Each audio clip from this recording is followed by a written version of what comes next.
Hello tout le monde et bienvenue dans cette vidéo. Aujourd'hui, on va essayer de répondre à une question importante. Est-ce qu'il est possible de guérir des TCA? Et en particulier ici, est-ce qu'il est possible de guérir d'hyperphagie, c'est-à-dire de boulimie hyperphagique? Bon, c'est pas rare du tout que quand on a ce parcours-là, de rapport à la nourriture, de rapport au corps, de prise de poids, d'obésité, qu'on arrive à un moment donné par finir par être essoufflé et se dire en fait, peut-être que c'est pas possible, peut-être que je suis en train de me mettre un doigt dans l'œil, peut-être que je suis en train d'espérer quelque chose qui en fait est pas accessible. Et en plus, c'est quelque chose, je crois que on entend quand même un peu par-ci par-là dans les médias que quand on a un TCA ou quand on a une addiction quelle qu'elle soit, donc TCA pour trouble du comportement alimentaire, ou une addiction comportementale quelle qu'elle soit, on l'a à vie. On entend souvent ces trucs du genre on est fumeur à vie, on est alcoolique à vie, même si on s'est arrêté, comme si en fait on n'était jamais soigné.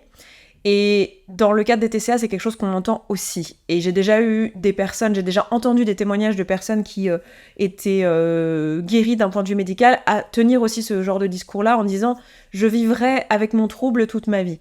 Donc c'est pas très rassurant. Et en même temps, c'est souvent très honnête quand les personnes en parlent. Elles en parlent depuis un endroit elles essayent d'être honnêtes avec elles-mêmes et d'être honnêtes avec vous avec nous tous quand elles nous en parlent. Et je sais qu'il y en a beaucoup qui me suivent ici qui se rappellent des années où mon discours était plutôt de l'ordre du tu peux résoudre ce problème pour le reste de ta vie. Il y a des choses qui sont possibles dans ton rapport à la nourriture, dans ton identité, dans comment tu t'identifies face à ton assiette. Et ça, c'est quelque chose qui est appris, c'est quelque chose que tu peux modifier, sur lequel tu as la possibilité d'agir. Et du coup, tu peux définitivement résoudre ce problème. Et là, ce que j'aimerais dans cette vidéo, c'est qu'on ait une discussion sur est-ce qu'il est réellement possible ou pas de guérir. Et je vais parler des TCA, je vais parler du trouble hyperphagique, mais je vais aussi parler même de compulsion alimentaire et d'obésité dans un cadre qui n'est pas forcément diagnostiqué et qui n'est pas forcément extrême au point qu'on pose un diagnostic et qu'on dise voilà, tu as un trouble hyperphagique, tu as une boulimie compensatoire, tu as une anorexie mentale, tu as une orthorexie ou tu as un trouble type manger recraché, enfin... Donc voilà, bref, toute une question, sachant qu'en plus, ces troubles-là viennent souvent avec d'autres choses, hein, souvent une dysmorphophobie, souvent peut-être une anxiété, une dépression, et donc des fois les diagnostics qui sont un petit peu entrecroisés, entremêlés en fonction des patients, en fonction de leur histoire. On va pas poser le même diagnostic et la question c'est est-ce que en fait on peut s'en remettre quoi, parce que là on est là à en parler, à développer des outils ensemble, à se voir en atelier, à se voir en consultation individuelle, à lire des livres, à écouter des podcasts, et la question c'est est-ce que vraiment on peut s'en sortir ou pas, parce que le sentiment qu'on a quand on est dedans, et quand ça fait des années qu'on est dedans, c'est qu'en fait ça va pas être possible et que ça fait partie de notre identité, et que même quand on essaye de bosser sur l'identité, eh ben ça reste toujours que le corps nous rattrape, que l'addiction nous rattrape, l'addiction comportementale ici, et que c'est compliqué de s'en sortir. Donc allons-y, soyons honnêtes sur ces sujets-là. Si vous débarquez sur cette chaîne et que vous ne me connaissez pas, je m'appelle Esther Taïfé, je suis thérapeute IFS et coach de vie certifié, ou coach en émotion, j'aimais bien l'appeler comme ça pendant une période, parce que coach de vie, ça donnait vraiment l'impression que j'allais vous aider à prendre votre vie en main, alors que c'est pas tout à fait comme ça que moi je le conçois, c'était plutôt sur les aspects de la gestion émotionnelle, et je suis en train de me former actuellement à la psychologie, dans le but... plus tard d'acquérir aussi le titre de psychologue, mais pour l'instant je ne l'ai pas au moment où je vous parle, mais je vous reçois en consultation de thérapie à distance, en ligne, et ça fait quelques années maintenant que je fais ce métier, je vous accompagne depuis 2017, j'ai commencé en 2017, j'ai vraiment fait activement ce métier depuis 2018, j'ai sorti un livre en 2023 où je vous parle de ces sujets-là, ça s'appelle Maigrir à tout prix, j'avais tout essayé sauf de m'aimer, je vous le mets ici. Et j'ai une chaîne YouTube depuis 2012, un podcast depuis 2017. Ma vision des choses vis-à-vis de cette problématique-là, c'est qu'elle est complexe et qu'elle est pas... qu'il n'y a pas aujourd'hui quelqu'un qui peut vous dire, voilà, les TCA, ça marche de cette manière-là, voilà le protocole pour en sortir. C'est pas aussi simple que ça, c'est complexe, c'est hautement individualisé avec les différents patients. Il y a beaucoup de structures qui travaillent dans ces domaines-là, on avance collectivement. Voilà, moi j'ai aucune prétention d'avoir toutes les réponses. À chaque fois que je vous parle, je vous le rappelle, j'essaye de vous apporter un petit peu mes réflexions au fur et à mesure, de continuer à m'enrichir, continuer à me former. De toute façon, ce sera un peu pour le reste de ma vie, et vous me verrez évoluer, et je continuerai à, j'espère, enrichir mon discours et apporter plus de précision, apporter plus de compréhension et de niveau de lecture à tout ça, parce que j'en ai juste fait mon dada pour le reste de ma vie, et je pense d'essayer de vraiment tirer les fils, essayer de comprendre ce sujet qui est si complexe. Voilà, et ici je sors une vidéo tous les mercredis, donc si vous avez envie, ça vous intéresse, si ce sujet vous intéresse, n'hésitez pas à vous abonner à la chaîne pour rater aucune vidéo. Et dans cette vidéo, j'essaie de vous donner des clés de compréhension, parfois des outils que vous pouvez vraiment faire, des outils comme j'aurais pu vous donner en séance. Voilà, et puis j'essaie de faire avancer la discussion, quoi. Et aujourd'hui, donc sur cette question de est-ce qu'on peut soigner les TCA ? En fait, le problème qu'on a derrière, dépend de qu'est-ce qu'on donne à la définition de trouble du comportement alimentaire.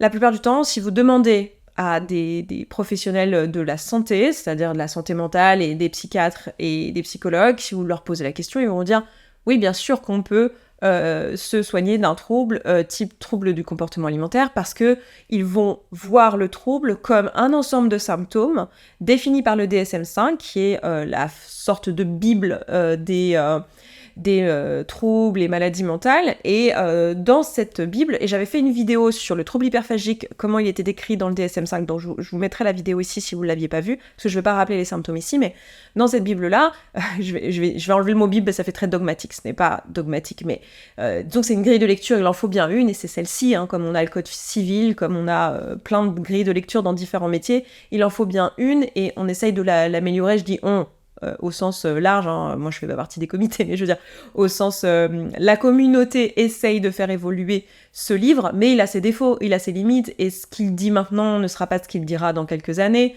Mais en tout cas, la manière dont un trouble du comportement alimentaire est décrit, ou bien même d'ailleurs un trouble anxieux ou un trouble dépressif est décrit, c'est décrit par un ensemble de symptômes qui doivent être présents pour qu'on puisse parler de troubles, et qui doivent être présents pendant une certaine durée. Et en fonction de cette durée, du nombre de symptômes, etc., on va parler d'hyperphagie modérée ou sévère.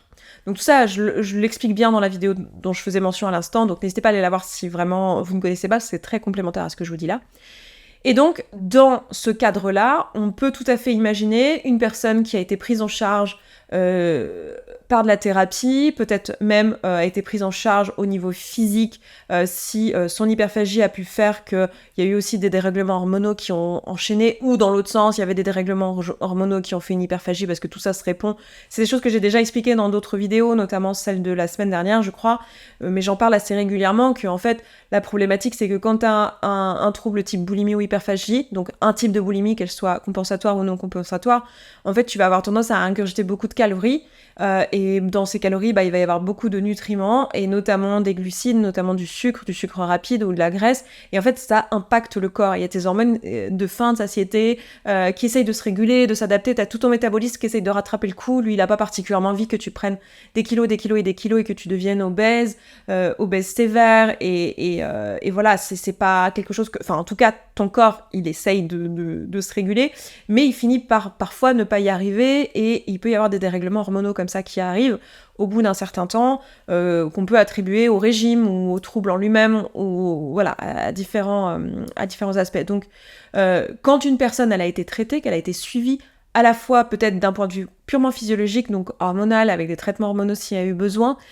ou avec des traitements physiques, comme dans la dernière vidéo où je vous en parlais sur, par exemple, une sleeve gastrique, quoi, qu'elle a eu vraiment un traitement, et qu'elle a eu aussi un traitement si elle en avait besoin, encore une fois, parce qu'on n'en a pas besoin dans tous les cas, mais si elle avait aussi besoin d'un traitement psychologique et qu'elle a été suivie en thérapie pour soigner ça, soigner les traumas qu'il pouvait y avoir éventuellement derrière, et soigner le comportement, donc travailler peut-être en TCC ou en thérapie cognitivo-comportementale, travailler sur le comportement, sur le rapport aux émotions.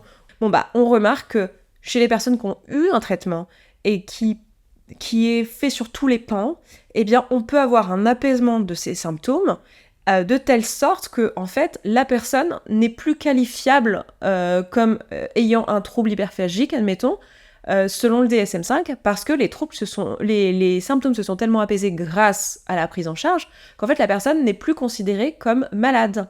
Même si, bon, quand on parle de trouble, on parle pas de maladie, c'est deux choses différentes, mais vous avez compris, elle n'est plus considérée comme subissant ce trouble.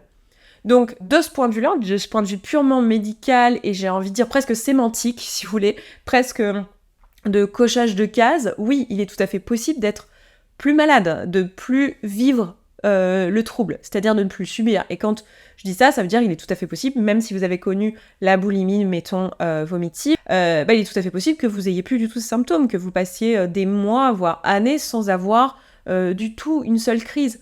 Et qu'il n'empêche que vous savez que vous pourriez faire une crise, que vous y pensez, que ça vous traverse l'esprit, et que peut-être même une fois dans l'année, ça vous est arrivé, cette dernière année, mais ça ne vous étiez pas arrivé depuis, 2-3 ans, ou alors ça vous est arrivé quelques fois, et c'est pas suffisant pour être qualifié comme boulimie, d'un point de vue du trouble, mais vous sentez que c'est encore là. Et souvent, donc même si d'un point de vue médical, on considère que oui, vous allez mieux, vous êtes guéri, d'un point de vue ressenti, patient, d'un point de vue, nous, ce qu'on vit à l'intérieur de nos pensées, nos émotions, notre ressenti dans le quotidien, on n'a pas l'impression de s'en être remis. On a l'impression que c'est toujours un problème. On a l'impression que c'est toujours là et que c'est toujours présent. Et on est dans une forme de lutte contre les pensées qui nous traversent. Et dans ce sens-là, j'ai envie de dire, effectivement, il y aura une trace de ce trouble peut-être toute votre vie. Peut-être, je dis peut-être parce qu'en fait, on ne peut pas faire de généralité sur ce genre de choses, mais c'est pas impossible que, effectivement, quand vous avez eu des pensées de déprime, quand vous avez eu des pensées anxieuses, et aussi quand vous avez eu des pensées de TCA, eh bien, votre cerveau, il connaît ces pensées-là, et il peut vous les suggérer, vous les proposer dans le reste de votre vie comme une solution à des problèmes qui vont se présenter, même si vous êtes soigné, même si vous allez mieux, même si vous avez eu un traitement, et que ce traitement a fonctionné, et qu'aujourd'hui vous allez bien, et que ça ne vous empêche plus de vivre. Vous pouvez aller manger au restaurant avec vos amis, vous pouvez avoir du chocolat dans votre maison sans vous rendre malade, vous pouvez vivre tout à fait sereinement, vous avez un poids qui est stabilisé, vous êtes en bonne santé, tout va bien, mais quand même vous avez ces pensées-là. Moi je pense qu'il faut faire la distinction entre être guéri d'un point de vue purement médical et se sentir soi guéri. Et là où j'ai envie d'apporter une pierre un peu à l'édifice dans notre compréhension de ce sujet-là, c'est en vous présentant les choses selon la manière dont on les voit en IFS, donc en Internal Family System, qui est le type de thérapie que moi je pratique avec vous quand on travaille sur ces sujets-là. Donc je vais vous expliquer en quelques mots ce que ça veut dire ici, mais parce que vous allez comprendre que ça explique cette question de ressenti. En fait, en thérapie IFS, ce qu'on considère, c'est que la personnalité, si vous voulez, donc l'ensemble de vos pensées, de vos croyances à propos de vous et de vos comportements, en fait, n'est pas une seule entité unique et que, en fait, vous êtes un ensemble de sous-personnalités. Et on en a un peu une intuition dans notre vie de tous les jours, parce que vous voyez bien que vous n'êtes pas la même personne avec, je sais pas, votre compagne ou votre compagnon, que vous n'êtes avec votre frère ou votre sœur, que vous n'êtes avec votre père ou votre mère, que vous n'êtes avec votre meilleur ami, et que vous n'êtes avec vos collègues. Vous êtes encore une autre personne à chaque fois. Et pourtant, vous pouvez... Alors, parfois vous portez des masques et vous faites semblant d'être quelqu'un que vous n'êtes pas, mais dans les cas où vous avez la possibilité d'être vous-même, vous vous sentez vous-même dans tout un tas de situations comme celle-ci. Et pourtant, vous êtes très différents. Avec tel type d'amis, c'est plutôt jeu de rôle. Avec tel type d'amis, c'est plutôt aller faire du yoga. Avec tel type d'amis, c'est plutôt parler de jeux vidéo. Enfin, vous voyez, c'est sûrement les mêmes que les jeux de rôle. Mais bon, bref, passons les clichés. Vous voyez, vous n'avez pas les mêmes interactions et ça n'exprime pas la même chose chez vous. Vous n'avez pas le même caractère, vous n'avez pas exactement la même personnalité. Et des fois, peut-être même, vous avez cette impression, notamment avec les parents, où en fait, souvent, ça réveille des personnalités chez nous qui sont un peu plus jeunes, qui sont restées dans l'enfance ou l'adolescence. On réactive des schémas quand on va chez nos parents, on est là, mais en fait, c'est marrant, je redeviens l'adolescente que j'étais. Et on se sent pas soi, on se dit, mais mes parents me connaissent pas, ils savent pas qui je suis, ils n'ont pas rencontré l'adulte que je suis devenue. En fait, ces sentiments-là, c'est exactement ce qu'on décrit en IFS comme étant différentes parties. On parle de parties de nous. On a différentes parties de nous qui ont des rôles différents dans ce qu'on appelle le système, qui est l'ensemble de nos sous-personnalités, si on veut, plus le self. Mais vous n'avez pas besoin de comprendre cette notion pour comprendre ce que je suis en train de dire là, même si c'est une notion centrale en IFS. Et du coup, dans notre cas là, de la relation à la nourriture, en fait, vous avez plusieurs parties de vous aussi qui coexistent. Notamment... une partie de vous qui a envie de dévaliser les placards. Typiquement, si vous avez un trouble hyperphagique ou si vous avez eu un trouble hyperphagique dans votre vie, vous êtes très certainement à l'intérieur de vous une partie de vous qui a envie de dévaliser les placards.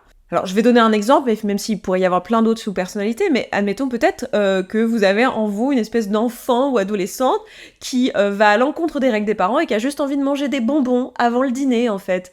Presque comme, même si elle a pas faim, même si elle a pas envie, même si ça lui fait mal au ventre, juste parce que elle a le droit, en fait, et un peu de manière disruptive, un petit peu pour aller contre les règles. Et peut-être qu'il y a une autre partie de vous qui, elle, a envie que non, vous mangiez sain, que vous alliez au sport, parce qu'elle voit les avantages et qu'elle se dit, voilà, moi j'aimerais bien qu'on vive longtemps, en bonne santé, et ça va pas du tout de manger des bonbons juste avant le dîner, puis c'est pas bon pour les dents, et puis nanani, nanana, vous voyez, vous avez des parties différentes qui interagissent. Et en fait, ces parties-là, ces parties de votre personnalité, elles sont toutes bienvenues, elles ont toutes de bonnes raisons d'être là, et elles essayent toutes de vous protéger de quelque chose. Toutes ces parties dont je vous parle là, elles essayent de vous protéger de quelque chose. Peut-être que la partie qui veut manger des bonbons, elle veut protéger votre sens de la liberté. Elle veut que la vie reste fun. On va quand même pas bouffer de la salade toute la journée, non, mangeons des bonbons. Ou peut-être que justement, elle a envie de faire des choses un peu interdites, elle veut que la nourriture ce soit beau, plein de couleurs, je ne sais pas. Je vous connais pas, donc j'essaye d'imaginer. Mais par exemple, vous voyez, ça pourrait être ça. La partie qui veut que vous mangiez sain, peut-être que la partie qui mange des bonbons, elle la trouve vraiment nulle et chiante, mais la partie qui veut manger sain, il y a de bonnes chances que elle trouve la partie qui mange des bonbons complètement irrationnelle, stupide et un peu enfantine. Et c'est comme ça que vous vous jugez. En fait, c'est pas que vous vous jugez dans l'absolu, c'est que vous avez des parties de vous qui se jugent. Et il est probable que la partie qui veut manger sain, elle essaye de vous protéger aussi, et ce qu'elle protège peut-être, c'est votre santé, votre vie longue. Donc, vous voyez, ces parties de vous, elles coexistent. Et là, j'en ai donné 2 pour l'exemple, mais en fait, vous en avez plein. Et on évolue dans le monde avec ces parties-là, et ces parties de nous, ce qu'on appelle parties, finalement, c'est un ensemble de pensées, un ensemble de comportements qu'on a acquis durant notre vie, avec nos expériences de vie. Il y en a des fois qui ont des réactions un peu épidermiques, qu'on peut assimiler peut-être à une période où vous avez eu un trauma, par exemple, mais n'empêche que ce sont des comportements qui vous structurent, en fait, qui structurent votre fonctionnement. Et en ça, effectivement, on ne va pas changer votre fonctionnement. Même si on fait de la thérapie ensemble, on va pas tuer l'adolescente qui veut manger des bonbons. Et c'est même pas souhaitable, on n'a pas envie de faire ça. Elle fait partie de vous. Elle fait ça actuellement et ça vous arrange pas. Enfin, ça n'arrange pas d'autres parties de vous qui aimeraient bien que vous mangiez ça, mais en soi, si elle fait ça, c'est qu'elle a des raisons. Donc, on va aller plutôt discuter avec elle, essayer de comprendre ce qu'elle essaie de faire, reconnaître la valeur et en quoi, peut-être que sans elle, en fait, vous seriez habillé en noir et gris toute la journée, vous n'auriez aucune créativité, vous ne seriez pas drôle, et grâce à cette adolescente qui est capable de manger des bonbons à 18h, et peut-être qu'il se passe des trucs trop cool dans votre vie.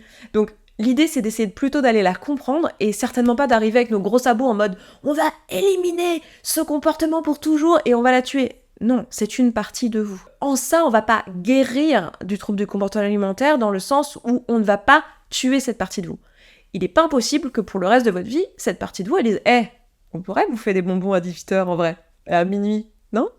Et que juste, elle est suffisamment dialoguée avec les autres parties de vous pour dire « non, en fait, minuit, c'est pas là pour manger des bonbons. » Et elle n'a pas besoin d'être convaincue parce qu'elle sait qu'elle a de la place. Genre, si depuis le début de votre vie, vous êtes en train de dire à cette partie « toi, t'es pas bien, tu dois pas te présenter », évidemment, dès qu'elle a l'opportunité, elle va prendre le contrôle et manger les bonbons parce que c'est maintenant ou jamais, parce que le reste du temps, vous la faites taire.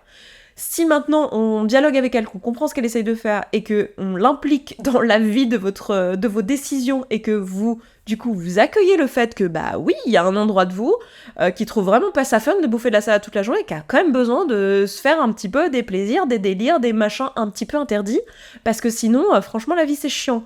Donc, si on inclut ça dans votre comportement du quotidien, cette partie, elle aura plus besoin de se taper des crises d'hyperphagie, en fait. Elle aura plus besoin parce que elle aura eu de la place. Et donc, nous, c'est ce qu'on essaye de faire en thérapie IFS. Cette thérapie, juste pour vous donner un petit peu l'historique, en fait, elle a été développée par un thérapeute, un psychothérapeute qui travaillait avec des personnes qui souffraient de boulimie, et c'est en travaillant avec elle et face à son humilité de se dire mais en fait, on n'arrive pas à aider ces personnes-là, qui a juste écouté et qui s'est rendu compte qu'en fait, quand les personnes qui souffraient de boulimie parlaient, elles parlaient de partie d'elles. Ah, mais il y a un endroit en moi qui veut ça, mais il y en a aussi un autre qui veut ça. Et il s'est rendu compte de ça, et c'est en écoutant ces patientes qu'il a eu l'idée de développer cette thérapie-là, qui en fait fait pas mal de sens aussi avec d'autres choses qu'on sait par ailleurs sur le fonctionnement du cerveau et de nos rapports aux émotions, aux souvenirs, etc. Donc c'est une façon de présenter les choses, qui est pas du tout la seule, mais qui est une façon possible. Dans d'autres thérapies, on n'appellerait pas ça des parties, on appellerait ça des mécanismes de défense, ou des mécanismes de résistance, ou d'autres choses. Mais là, en IFS, on parle de parties. Et donc, vous voyez, dans cette logique-là, dans cette logique où toutes les parties sont bienvenues, toutes les parties ont une utilité, aucune ne vous veut du mal, et l'idée c'est plutôt d'essayer de créer de l'harmonie, un peu comme dans une famille, c'est pour ça que ça s'appelle Internal Family System, système de famille intérieur. Un peu comme dans une famille, on trouve des compromis. Il y en a qui veulent jouer aux cartes, il y en a qui veulent aller faire une balade digestive. Qu'est-ce qu'on fait? Est-ce qu'on fait 2 groupes? Est-ce que cette fois-ci tout le monde va jouer aux cartes et la prochaine fois on ira tous faire une balade? On cherche des compromis quand on n'a pas envie des mêmes choses. Et pour vos parties à l'intérieur, c'est la même chose. Des fois, vous aurez envie de manger des bonbons, sauf que là, c'est pas le moment. Il y a une autre partie qui dit non, là, c'est mon tour de décider. Là, c'est mon tour parce que c'est ça qui est logique à faire dans ce moment-là. Mais ça n'empêche qu'on va pas s'arrêter de manger des bonbons pour le reste de notre vie. C'est juste qu'il y a des moments pour manger des bonbons et on va décider que c'est à tel moment. Et on va pas le décider parce qu'on est tyrannique. On va le décider parce qu'on l'a collectivement décidé à l'intérieur de soi. Alors, c'est sûr que si cette harmonie, elle a jamais été créée et que la thérapie qu'on a suivie nous a pas permis d'entrevoir qu'en fait, il était bien d'accueillir ce comportement aussi, même si par le passé nous a fait du mal, et qu'on est dans le rejet de ce comportement, on peut en avoir peur. Quand l'adolescente en nous, elle nous suggère à minuit, 1h du mat, elle nous fait « on n'irait pas prendre un petit pot de glace ?» Si vous, à l'intérieur, vous avez peur de cette partie et que vous vous dites « non, surtout pas, on va pas replonger, mon Dieu, je savais que les TCA étaient pas loin », effectivement, on va pas se sentir apaisé, alors que concrètement, les symptômes vont mieux, et que concrètement, on va mieux. L'idée, dans ce cas-là, si vous vous sentez dans cette situation-là, c'est d'essayer de voir comment vous pourriez créer de l'harmonie. Alors, moi j'aime beaucoup la thérapie EFS, je la trouve adaptée pour ça, c'est pour ça qu'elle a été développée, mais c'est probablement pas la seule approche. Donc peut-être qu'avec votre thérapeute actuel, vous pouvez en parler, vous pouvez discuter déjà, rien qu'avec ce que je vous ai dit là, à mon avis, il y a déjà des choses qui fusent dans votre tête. Donc n'hésitez pas à le voir sous cet angle-là. Donc ma conclusion, c'est que d'un point de vue purement médical, évidemment qu'on peut guérir d'un trouble du comportement alimentaire, mais que dans le ressenti qu'on a, on a souvent toujours l'impression d'avoir une épée Damoclès sur la tête à cause de ce trouble du comportement alimentaire, parce que généralement on a peur de nos pensées, on a peur de nos parties parce qu'on ne se comprend pas. Et donc le discours que j'ai envie d'avoir et ce que j'ai envie de vous proposer comme idée aujourd'hui, c'est qu'en fait, guérir ne veut pas dire ne plus avoir de pensée. Guérir ne veut pas dire ne plus avoir de parties de nous qui ont envie ou qui ont eu envie par le passé d'avoir ces comportements. Guérir ne veut pas dire ne plus jamais ressentir ces choses-là ou ne plus jamais même vivre ces comportements-là. Guérir, ça veut dire être apaisé avec tout ça, accepter qui on est, notre histoire de vie, parce que vos parties, vous n'allez pas les changer. Si elles sont là, c'est dû à votre histoire de vie. Toute votre vie, vous aurez ces parties-là, et vous pouvez même leur dire merci, parce qu'en fait, ces comportements, ils vous ont préservé à un moment donné. Ils vous ont probablement sauvé la vie psychiquement de plein de choses qui vous sont arrivées, sinon ils ne se seraient pas développés. Et si vous n'aviez pas eu ça, vous auriez eu autre chose, d'autres mécanismes, d'autres fonctionnements. Et en fait, moi, ce que je veux pas, c'est que sous prétexte de guérison, on soit dans le refus de son fonctionnement. Et pour moi, c'est ça la guérison. C'est d'être en paix avec soi, d'être en paix avec ses comportements et de comprendre et d'accepter les différentes parties de soi. En fait, ce que je vous dis là, c'est relativement généralisable à la santé mentale de manière générale. On a souvent l'erreur de penser que guérir, ça veut dire ne plus du tout penser, parce qu'on s'identifie aux pensées et on a peur de nos pensées, mais les pensées ne sont que l'image de quelque chose qui a peut-être existé un jour, et même parfois on a peur de nos comportements. Un comportement une fois ne veut pas dire que on est reparti. Bien sûr, ça peut aller vite, on sait comment c'est les addictions, mais voilà, ce que j'essaie d'avoir avec vous, c'est un discours un peu modéré, puis peut-être redonner un peu des perspectives et des ouvertures sur cette question de la guérison des troubles du comportement alimentaire. Donc n'hésitez pas à me dire en commentaire de cette vidéo comment c'était pour vous d'entendre parler de tout ça. Je vous mettrai des ressources pour en apprendre plus sur l'IFS si vous avez envie. Et puis comme d'habitude, vous avez mes liens dans la description si vous voulez qu'on travaille ensemble, si vous voulez prendre un rendez-vous, si vous voulez qu'on discute de votre cas précis. Vous avez aussi un programme en ligne que vous pouvez faire en autonomie si pour l'instant parler avec quelqu'un c'est un peu plus compliqué et que vous voulez déjà voir un peu ce que vous pouvez faire par vous-même avec des outils. Évidemment, ça remplacera jamais de la thérapie, mais ça je pense que vous vous en doutez, mais je le pose quand même là. Ce qui est évident est toujours mieux quand c'est dit. Et puis écoutez, moi pour l'heure je m'arrête là, je vous embrasse, je vous souhaite une très bonne semaine et je vous dis à mercredi prochain. Ciao ciao.